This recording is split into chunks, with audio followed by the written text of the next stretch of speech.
सो बच्चों आगे class continue करते हैं। तो हम लोगों ने conditions required for chemical reaction सीखा, pressure, temperature, close contact, heat, energy, electricity. Two most important things are catalyst and promoters. इनके डेफिनेशंस भी हमारे एग्जाम्स में पूछे जाते हैं। तो बेसिक क्लास को कंटिन्यू करते हैं बच्चों। कैटलिस्ट के बारे में समझते हैं। What are catalysts? So students, we say that it is defined as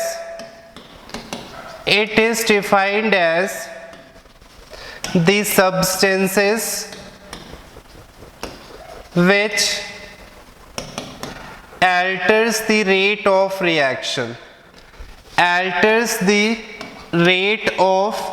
reaction, alters का मतलब चेंज करता है स्टूडेंट्स, आइदर इंक्रीजेस और decreases. Okay, basically students two types के कैटलिस्ट हम लोग यूज करते हैं रिएक्शंस में, positive catalyst and negative catalyst. Symbol से स्टूडेंट्स आप लोग समझ गए होंगे। पॉजिटिव कैटलिस्ट का मतलब स्टूडेंट्स enhances और increases the rate of reaction, and students negative catalyst का मतलब retards और decreases or retards the rate of reaction,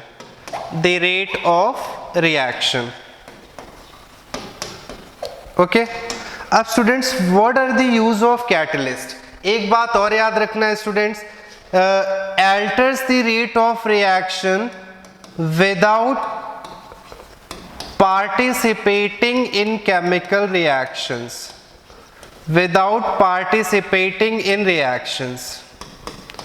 मतलब स्टूडेंट्स नए प्रोडक्ट नहीं बनाएंगे।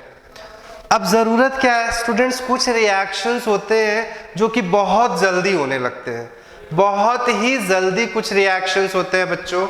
तो वहां पे हम लोग नेगेटिव कैटलिस्ट यूज करेंगे। और देयर आर सच रिएक्शंस जो बहुत धीरे होते हैं। अब स्टूडेंट बहुत स्लो रिएक्शंस है, तो हमारा काम है, हम न्यू प्रोडक्ट्स बना रहे हैं तो हम लोगों की पूरी कोशिश होगी कम बजट में, कम हमारा वेल्थ या रिसोर्सेस कम वेस्ट हो, प्रोडक्ट जल्दी मिले, ठीक। तो जैसे स्टूडेंट्स हम लोग वेजिटेबल ऑयल से वेजिटेबल ऑयल सुना होगा आप लोगों ने स्टूडेंट्स। वेजिटेबल ऑयल से वेजिटेबल घी बनाने के लिए स्टूडेंट्स हम लोग हाइड्रोजन पाउडर का यूज करते हैं। हाइड्रोजिनेशन ऑफ ऑयल्स आप लोग पढ़ोगे, तो वेजिटेबल ऑयल में हाइड्रोजन पाउडर मिलाते हैं तो बच्चों हम लोगों को वेजिटेबल घी मिलता है, जिसको हम लोग डालडा घी भी बोलते हैं। सो स्टूडेंट्स ये रिएक्शन बहुत ही धीरे होता है, काफ़ी रिसोर्सेस, काफ़ी टाइम लगता है। तो वहाँ पे हम लोग स्टूडेंट्स पॉजिटिव कैटलिस्ट का यूज़ करते हैं।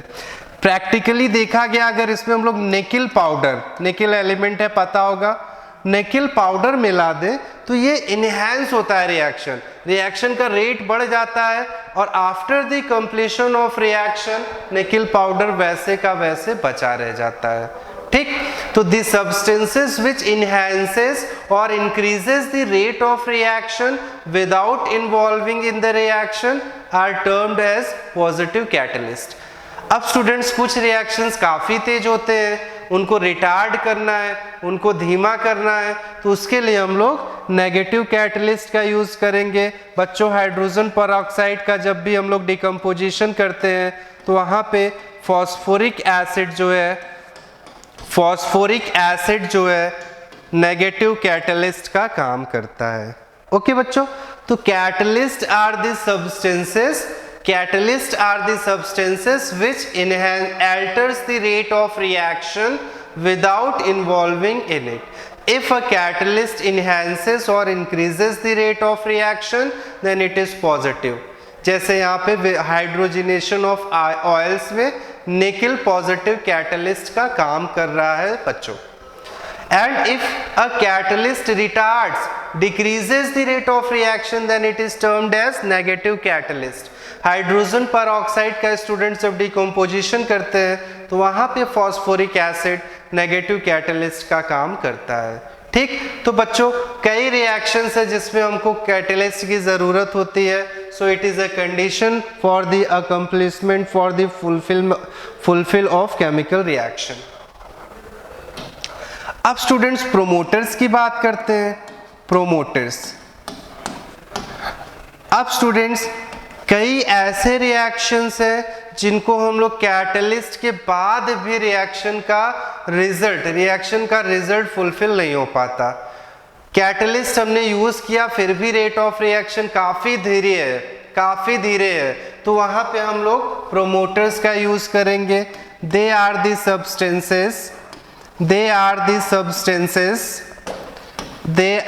substances which enhances the catalyst। Okay students, promoter negative नहीं होगा, याद रखना है, ये कैटलिस्ट को भी इनहेंस करते हैं। जैसे स्टूडेंट्स हैबर्स प्रोसेस में हम लोग अमोनिया का जब भी फॉर्मेशन करेंगे, हैबर्स प्रोसेस में अमोनिया का फॉर्मेशन स्टूडेंट्स जब भी हम लोग करेंगे तो वहाँ पे मॉलिब्डेनम प्रोमोटर का काम करता है। मॉलिब्डेनम स्टूडेंट्स एलिमेंट है, MO सिंबल होता है, it is used as a promoter. Okay, और भी कंडीशंस है, अभी हम सिर्फ प्रोमोटर की बात कर रहे हैं। तो कैटलिस्ट रिएक्शंस को अल्टर करेगा और प्रोमोटर कैटलिस्ट को इनहेंस करते हैं। जरूरत क्या है?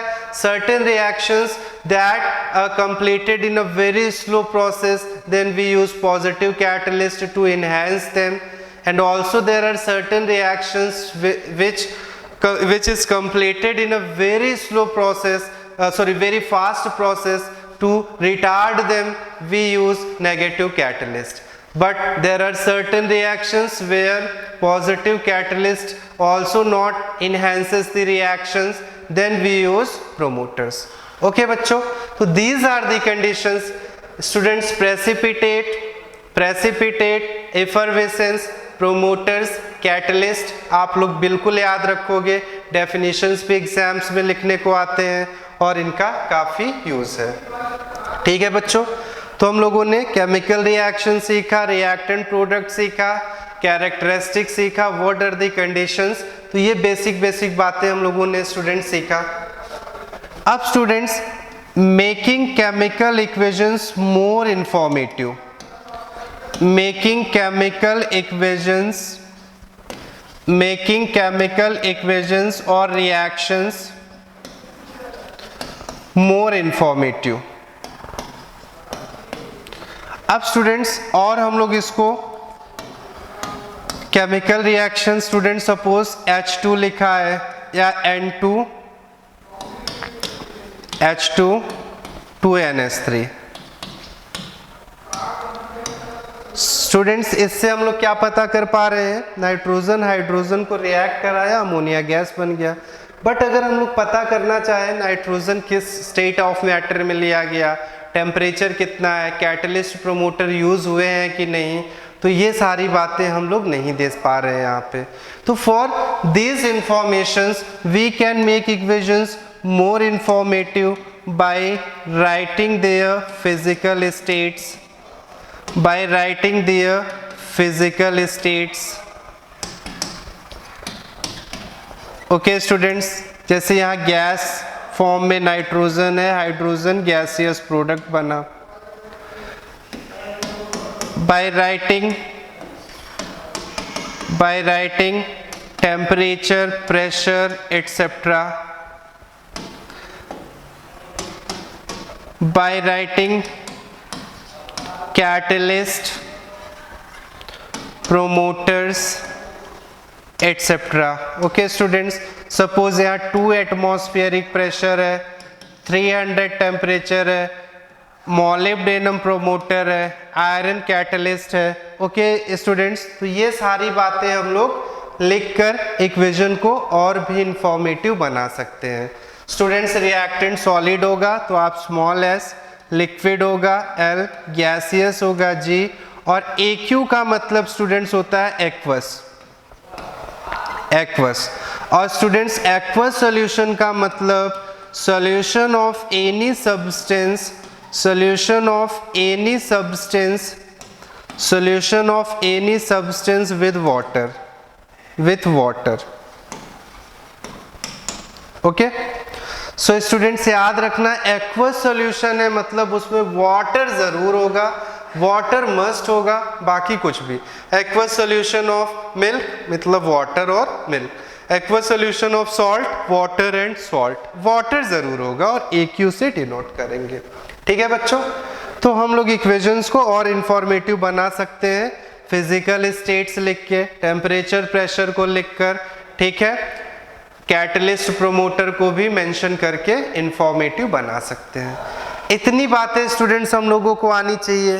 फिर हम लोग बैलेंसिंग सीखेंगे, बड़ा टॉपिक है बैलेंसिंग, हम लोग डिटेल में सीखेंगे। अब students types of chemical reactions brief में देखते हैं। टाइप्स ऑफ केमिकल रिएक्शंस, तो बेसिकली स्टूडेंट्स हम लोग इस क्लास में कई टाइप के रिएक्शन होते हैं। इस क्लास में हम लोगों को पढ़ना है सिंथेसिस, सिंथेसिस और कॉम्बिनेशन, सिंथेसिस और combination reaction, decomposition reaction, decomposition reaction, displacement reaction, displacement reaction,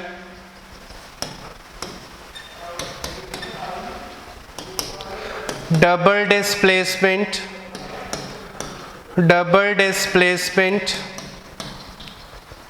और डबल डिकम्पोजिशन रिएक्शन स्टूडेंट्स बोलेंगे। और students oxidation and reduction, oxidation और रिडक्शन रिएक्शन भी हम लोगों को पढ़ना है। Okay, these are the types of reaction which we have to study in detail. एक एक करके सारे फैक्टर्स देखेंगे बच्चों, लेकिन अभी आप लोग पूरा चैप्टर का माइंड मेकअप कर रहे हो। सिंथेसिस में स्टूडेंट्स आप लोग याद रखोगे बेसिक जो बात है, सिंगल रिएक्टेंट मिलेगा। अगर सिंगल प्रोडक्ट मिल रहा है, सिंगल प्रोडक्ट मिल रहा है तो वो कॉम्बिनेशन होगा। स्टूडेंट सिंगल रिएक्टेंट है, सिंगल रिएक्टेंट है तो वो डिकम्पोजिशन। स्टूडेंट्स डिस्प्लेसमेंट है तो वन मेटल होगा या नॉन मेटल, वन मेटल और non metal in reactant, one metal और non metal and one compound in reactant. Basic बातें हैं, एक बेसिक आइडिया है, बाकी इसके डिटेल सीखेंगे। Both are compounds, both are compounds in reactants. Okay, ये बेसिक बात है। स्टूडेंट सिंगल प्रोडक्ट मिला, C+O2 लिख लिया, CO2 सिंगल प्रोडक्ट है तो ये कॉम्बिनेशन है। अब कॉम्बिनेशन में स्टूडेंट्स ऑक्सीडेशन रिएक्शन भी होता है, मतलब अगर ऑक्सीजन से कोई एलिमेंट रिएक्ट किया है कोई सब्सटेंस तो ऑक्सीडेशन भी बोलते हैं। अब कॉम्बिनेशन रिएक्शन में स्टूडेंट्स एग्जाम्पल पूछ लिया आपसे, दोनों एलिमेंट हो, एक एलिमेंट एक कंपाउंड हो, दोनों कंपाउंड हो, ठीक। Suppose write the example of a combination reaction in which two compounds react to form a single compound. तो students elements, molecules, atoms, compounds clear होना चाहिए आप लोगों को। जिसको नहीं क्लियर है प्रीवियस लेक्चर देख लेगा, 8th 9th का बताया गया है। एलिमेंट एटम सेम मानना है, group of same type of atoms molecule N2 H2 Cl2, ठीक, और group of different types of atoms compounds. ये बेसिक आपको यहाँ पे सीख लेना, ये जानना है, ठीक। तो सिंगल प्रोडक्ट है तो सिंथेसिस है बच्चों। ये कुछ एग्जांपल्स है।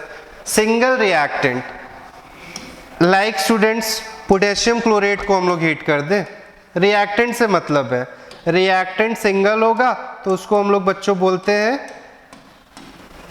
डिकम्पोजिशन। अब decomposition reaction, thermal decomposition, electrolytic decomposition, photolysis.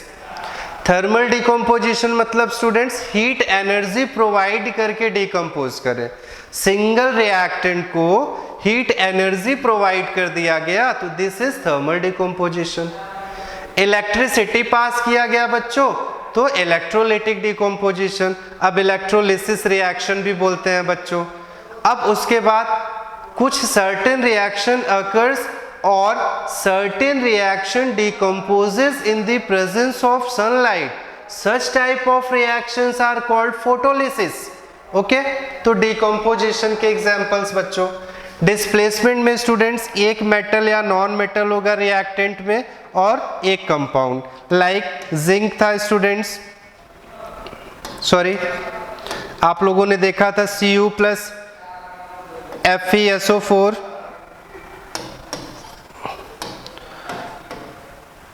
Fe plus CuSO4 था स्टूडेंट्स, रिएक्ट कर गया, ये रिफ्लेक्शन हो रहा है दिख नहीं रहा है ठीक से, तो FeSO4 प्लस Cu बन गया था बच्चों। तो देखो रिएक्टेंट में एक मेटल या नॉन मेटल होगा या एलिमेंट कह सकते हो और एक compound. A less reactive element is displaced by a more reactive element. इसके लिए हम लोग बाकायदे इलेक्ट्रोकेमिकल सीरीज पढ़ेंगे, कंडीशंस क्या है सारी बातें सीखेंगे। अभी बेसिक आइडिया बनाना, रिएक्शन पहचान ले। डबल डिकम्पोजिशन में बच्चों, डबल डिकम्पोजिशन हमने देखा था AgNO3 प्लस NaCl, दोनों एक्वस स्टेट में होंगे बच्चों। तो ये बना था NaNO3 और AgCl और इसमें हम लोगों ने प्रेसिपिटेट बना दिया था। तो रिएक्टेंट्स में दोनों कंपाउंड्स हो, डबल डिकम्पोजिशन। अब स्टूडेंट्स डबल डिस्प्लेसमेंट या डबल डिकम्पोजिशन में हम लोग पढ़ेंगे दो reactions. First one is precipitation reaction, precipitation reaction,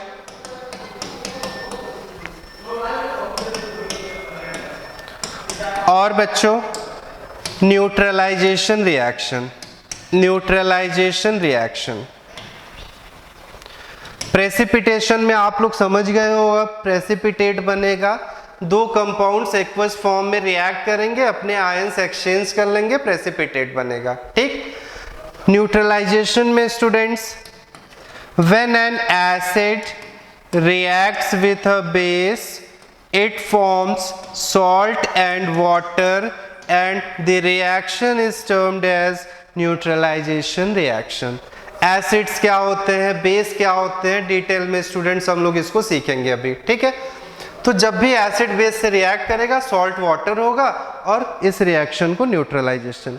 इसका प्रैक्टिकल यूज है न्यूट्रलाइजेशन का बच्चों, जब कभी भी एसिडिटी ज्यादा होती है, तो एसिडिटी ज्यादा हुआ मतलब स्टमक से HCl का अमाउंट ज्यादा सीक्रेट हो रहा है, आप लोगों को पता होगा इतना बायो में। अब एसिडिटी हुई, एसिड का अमाउंट ज्यादा हुआ, तो उसको हम लोग बच्चों कम करने के लिए मतलब न्यूट्रलाइज करने के लिए बेस का यूज करते हैं। और वहां पे जब भी एसिड और बेस रिएक्ट करेगा सॉल्ट और वाटर, तो एक्चुअल में स्टूडेंट्स एसिड में HCl मिला और जो एंट एसिड होता है उसमें स्टूडेंट्स बेस होता है। और बेसिकली जो भी हम लोग मेडिसिन्स लेते हैं एसिडिटी के लिए, मैग्नीशियम हाइड्रोक्साइड होता है, याद रखना है। मिल्क ऑफ मैग्नीशिया भी इसको बोला जाता है, मिल्क ऑफ मैग्नीशिया।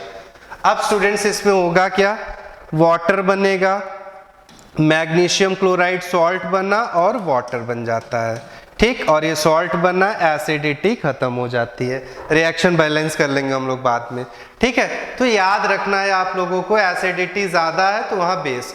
आपको कोई दवा नहीं मिल रहा है, घर में बेकिंग सोडा हो, खाने वाला सोडा हो, अगर आप उसको खा लोगे तो भी डेफिनेटली आपको एसिडिटी से रिलीफ मिलेगा, बिकॉज वो भी बेसिक होता है, ठीक। तो डिकम्पोजिशन दो तरह के, सॉरी डबल डिस्प्लेसमेंट या डबल डिकम्पोजिशन दो तरह के, प्रेसिपिटेशन रिएक्शन और न्यूट्रलाइजेशन रिएक्शन। प्रेसिपिटेशन रिएक्शन में प्रेसिपिटेट का फॉर्मेशन होगा, न्यूट्रलाइजेशन में एसिड और बेस रिएक्ट करके सॉल्ट और वाटर बनाएंगे, ठीक है बच्चों। फिर ऑक्सीडेशन रिडक्शन पढ़ेंगे, तो आप लोग कई बार पढ़े होंगे प्रीवियस क्लासेस में। ऑक्सीडेशन होता है लॉस ऑफ इलेक्ट्रॉन, रिडक्शन होगा गेन ऑफ इलेक्ट्रॉन। ऑक्सीडेशन होगा गेन ऑफ ऑक्सीजन या रिमूवल ऑफ हाइड्रोजन, रिडक्शन होगा गेन ऑफ हाइड्रोजन और रिमूवल ऑफ ऑक्सीजन। ठीक, तो बच्चों ये सारी चीज़ें हम लोग पढ़ेंगे इस चैप्टर में, और फिर एप्लीकेशंस पढ़ेंगे न्यूट्रलाइजेशन के और ये ऑक्सीडेशन के, रिडक्शन के। ठीक है, बहुत ही अच्छा चैप्टर है, बहुत इंटरेस्टिंग है, और डेली लाइफ में भी इसके कई एप्लीकेशंस है बच्चों। डाइजेशन में भी हम लोग डिकम्पोजिशन पढ़ेंगे। ठीक है, तो बेसिक बातें ये एक आप माइंड मैप रखोगे। अब एक एक करके हम लोग डिटेल में पढ़ेंगे, मैक्सिमम से मैक्सिमम गेन करेंगे सिंपलेस्ट वे में।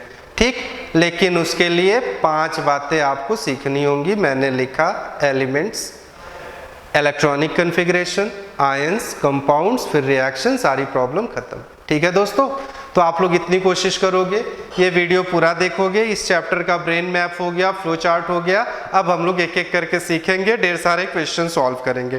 ठीक है बच्चों, अब से केमिस्ट्री की क्लासेस आपको रेगुलर टाइम पे मिलेगी। आप लोग अपनी पढ़ाई स्टार्ट कर दो। ओके बच्चों, बेस्ट ऑफ लक।